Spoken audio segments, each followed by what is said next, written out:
Previewing the AFC East, Ninja here with Tony Farmer for Oddshark. Welcome to the channel. Hit that like button, hit that subscribe button. You know, I say preview, but it's more of a mini preview. We are quickly taking a look at each division, breaking down our favorite futures bets involving each team. But Tony, let me start with this. If you had to describe the 2025 AFC East in one word, what would that word be? I'm going to say captured.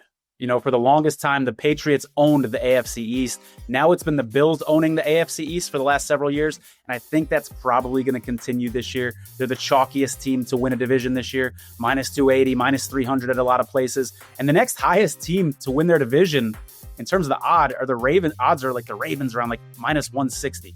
So the Bills, the market is telling you everything you need to know about this team. They are probably going to win the AFC East, barring some injury, Josh Allen, something like that.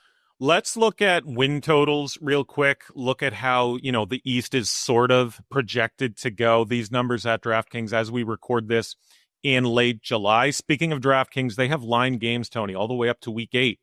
So if you folks at home have any strong conviction one way or the other, that deep into the season already, sign up for DraftKings today and get those bets in now. I'll put a link down below in the description for oddshark.com/DraftKings. Tony, the Bills sitting at 11.5 wins, Pats at 8.5, big leap up for them. Miami at 7.5, and of course, it is the New York Jets sitting at a lowly 5.5 wins for 2025. Let's start here, Tony, with division order. So starting from 4th up to 1st, how do you see this division playing out? I've actually got the Dolphins in 4th place, Jets in 3rd place, Patriots in 2nd place. There's a lot of hype around New England. I'm buying it a little bit. And then, of course, Buffalo at number 1.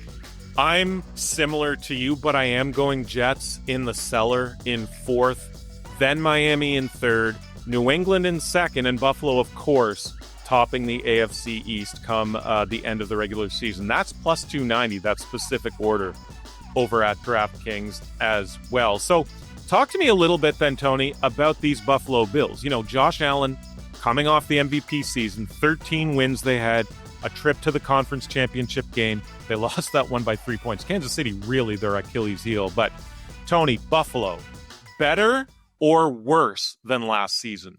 I think the Bills are a lot better this year. Remember last year, the story about the Bills coming into the season was they have no wide receivers. Josh Allen has never worked with these guys before. They have no continuity. They have no chemistry.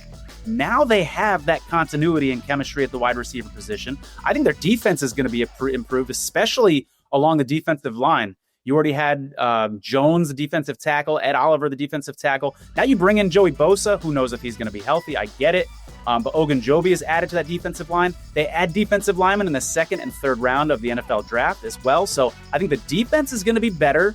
And I think the offense has that continuity. All 5 offensive linemen are returning to that Bills team. Number 3 ranked offensive line, according to Pro Football Focus. I think the Bills are going to be damn good this year. So let's go through our bets then involving each team here. And I mean, I guess I got kind of selfish because I sort of tasked you with the bottom 2 teams in the division. I got the top 2.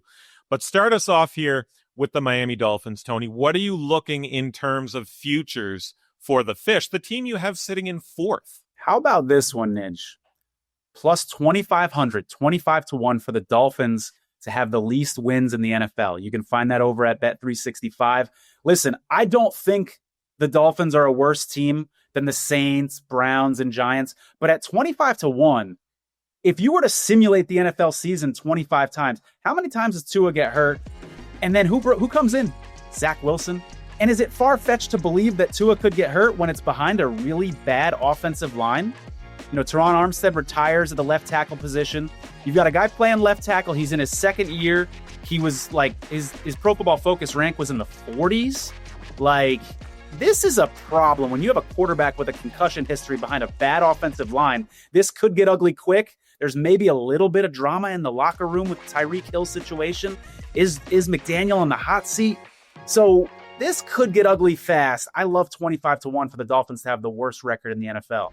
Talk to me, though, about Miami in survivor pools this year. You're the resident survivor pool expert, but is Miami just a team that, you know, you were looking to fade throughout the season in terms of survivor? Or is there a week or two that Miami could actually be a play-on team in survivor pools in 2025? So on paper, week 12, they host the Saints after their bye. Week 13, they host the Saints after their bye week in week 12. So that's certainly one to keep an eye on. And I think some people are going to look at week 7 at Cleveland. But remember what I just said about the Dolphins having a bad offensive line. The Browns actually have a good defensive line. So that could be a little bit of a matchup problem for them in that one. But let me throw this at you, Ninja. How about week 1 against the Colts? I'm not going to do it in a survivor pool where I've only got one entry or a big money survivor pool. But if you're in a rebuy tournament where you're allowed a rebuy, maybe you get the Dolphins out of the way first. Maybe you escape week 1 with a win against the Colts, and then Tua gets hurt week 3, 4, 5, 6, and you're really glad that you wasted a team like the Dolphins who now don't have a starting quarterback early on. Something to think about. Just a reminder, if you are looking for a new sports book to add to your arsenal, you can visit oddshark.com/NFL/sites and get the lowdown on all of our partner books. And trust me, even if you have one, you've got to add more to your list for the NFL season. Nothing more important than giving yourself the opportunity to shop around. That's oddshark.com/NFL/sites. Okay, Tony, you have the Jets as well. Anything jump out at you for this team? Man, I'm not sure how damn good the Jets defense is going to be this year. Like, are they going to disappoint? Are they not? So I stayed away from like season win totals and stuff like that with the Jets and went with a couple player props instead. How about Garrett Wilson plus 550 to have at least 1,250 yards? It's over at FanDuel.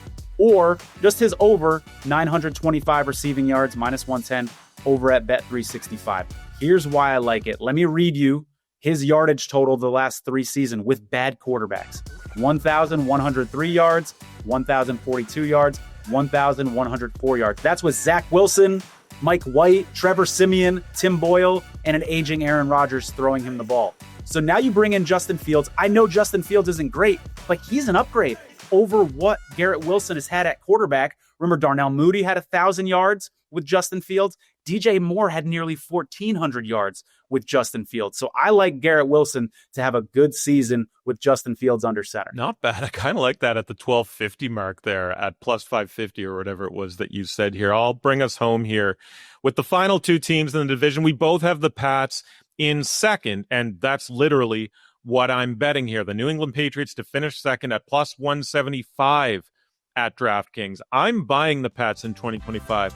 And this is also a bit of a fade of the Dolphins and the Jets as potential second-place candidates in this division as well. I like what I saw last season from Drake Maye, and I think he continues on this positive career trajectory. I think the team improved in pretty much everything across the board, though, given what we saw a lot last season. It's not tough to improve on where they were. They lost 6 one-score games last season as well, which I found really interesting. The Pats had the highest jump in win totals between last season and this season, 8.5 the number this year, as we've discussed. They have the second or third easiest schedule in the league in 2025, depending on who's tracking. I look at those games against the Raiders, the Saints, the Titans, Browns, Jets, Panthers, and one or both of those games against the Dolphins. And I just kind of like what's going on in New England. And I think given how poor some of the competition is in this division, they could fall ass backwards into second place in the AFC East. And last but not least, let's finish with the Buffalo Bills. We've already talked about it. Not a ton of value if you're looking at, betting division winner, anywhere from like minus 250 to minus 300. But I'm looking at Keon Coleman to have a breakout year too. So I'm going over 750.5 receiving yards, this minus 110 at DraftKings. A lot to prove for this guy in 2025. He was on his way to a very productive rookie season before injury, never quite replicated what we saw early season when he did return. He had that massive game against the Titans where he went for 125 yards on just the 4 catches. There isn't massive competition for playing time for Keon Coleman, so I think he's going to have a nice year too in the league. And he's got that dream pairing with Josh Allen. He ranked 4th among receivers with at least 50 targets with a deep target rate of 33.9%. So that pairing with Josh Allen already rooted in production. Not suggesting he reaches 4 digits in yardage or anything in 2025, but if he stays on the field, puts the effort in that he's sort of been promising, he's taken a lot of accountability, he called his rookie season trash. So I think Coleman could have a nice little breakout this season. I like it. We're both high on the Bills. Ninja, would you bet Josh Allen in the MVP market this year? I'm curious. Would I bet where is he? He's like around 5-1 plus. You can get 550 plus 600 in that range. I don't think so. I think we talked about it a lot last season. Like, I like what I saw from him, but statistically, he was down in terms of, raw passing stats. It wasn't his best year. Like, he did a lot carrying the Bills on his shoulders. Sure, kudos for winning one, not going back to back. What do you think? I'm interested in it. There's some books that allow you to like combine the MVP with Bills Super Bowl. And so I've done some stuff like that. I'm interested because I think the Bills have a pretty soft schedule for a first place team. You don't usually see a schedule this nice for a first place team. So I could see him putting some numbers up this season and wouldn't surprise me. I don't think it's a bad pick.